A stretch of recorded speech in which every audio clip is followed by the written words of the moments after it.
Hello, everybody, and welcome to Joel's Vision Ministries. This is Sarah Batasic. So happy to be here with you again today. And I have something really close to my heart that I wanted to talk to you about, and that is PKs, pastors' kids, or even preachers' kids. But usually this applies more to pastors' kids. So I'm just going to share my heart. I do have a couple notes just to keep me on track, but in the meantime, this is just coming from my heart. And one thing I wanted to say first, if you are from our church or you know people from our church, anything that I have to say here is not about specific people. This is about just the whole atmosphere, I guess, that we tend to create for pastors' kids. And so this is overall in all different churches in Christianity itself. This is not about our specific church.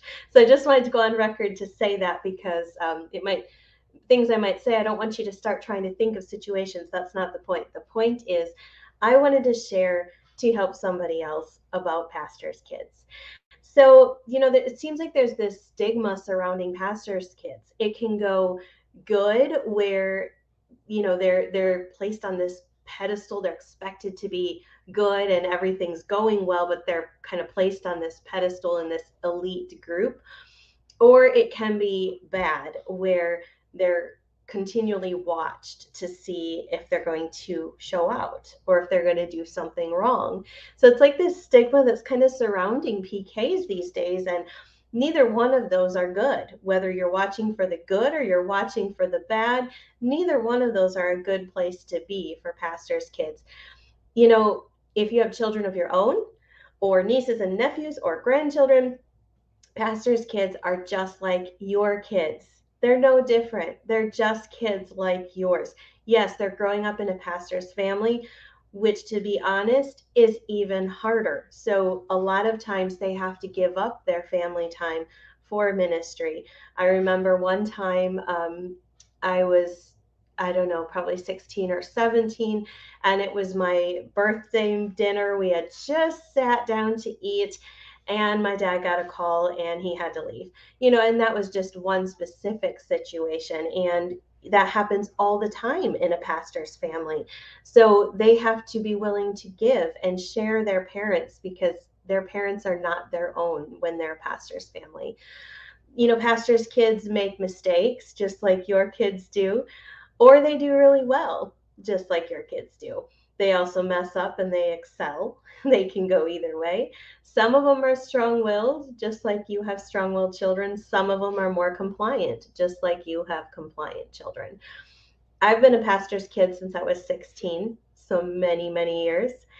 But because I was a little bit, I was a teenager, older teenager already, and then I got married when I was 21. So I was only a pastor's kid for about 4.5, 5 years.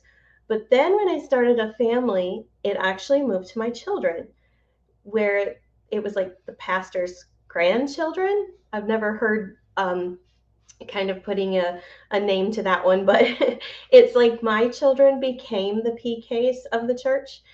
And, that was, it felt like, and my children, now that they're grown, because I have 4 young adult children now, um, they've always felt like they were under a microscope, and it was not intentional. And our churches don't put the pastor's kids under a microscope on purpose.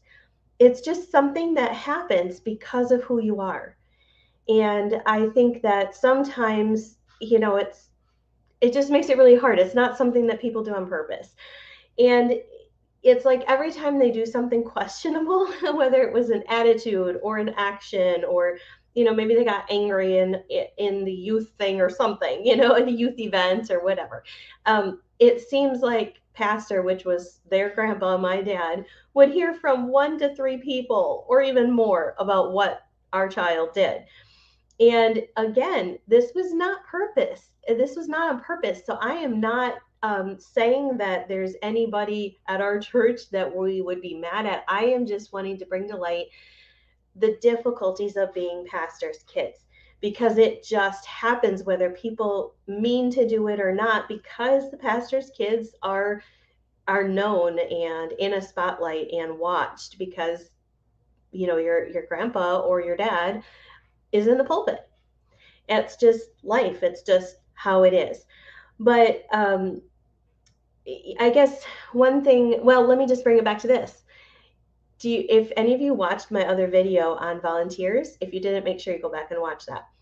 This is completely opposite. When you're working with pastors' kids, you need to take away expectations. Don't put expectations on them. Don't burden the family with expecting their kids to be perfect, expecting their kids to work in the ministry, and I'm happy to say that all of my children do work in ministry.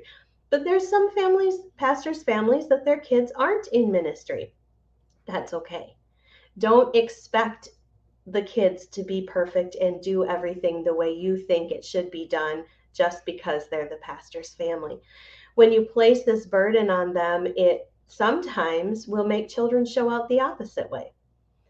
And, just like in your home, you have to discipline and set boundaries and all of that. But those ones that really push those boundaries, pastors' kids are the same way. You might have those strong-willed ones that push those boundaries when you put so many expectations on them. Let your pastors' kids be children, let them be teenagers, and pray for them. Pray for them that they can be strong, that the Lord can speak to them, and that even during the hard times of sharing their parents or their grandparents with the whole church body, because now they're not the only kids anymore. It's like there's 100 kids, 200 kids, 300 kids, whatever size church you have, that becomes the family of the pastor. And the pastor's kids, the pastor's grandkids are just part of that family like your kids are. So I just wanted to share my heart with you here, and that's the biggest thing to remember. Don't burden them with expectations. Let them be kids. Let them be teenagers. And don't analyze everything they do. Let them learn and grow in Jesus. I hope that was helpful to you. And again, this is not about anything specific. This is about what I've seen being a pastor's kid all across the board in churches, everywhere you go. And I just wanted to share that with you, and I hope that it was a blessing. I would love to hear your stories about you if you are a pastor's kid.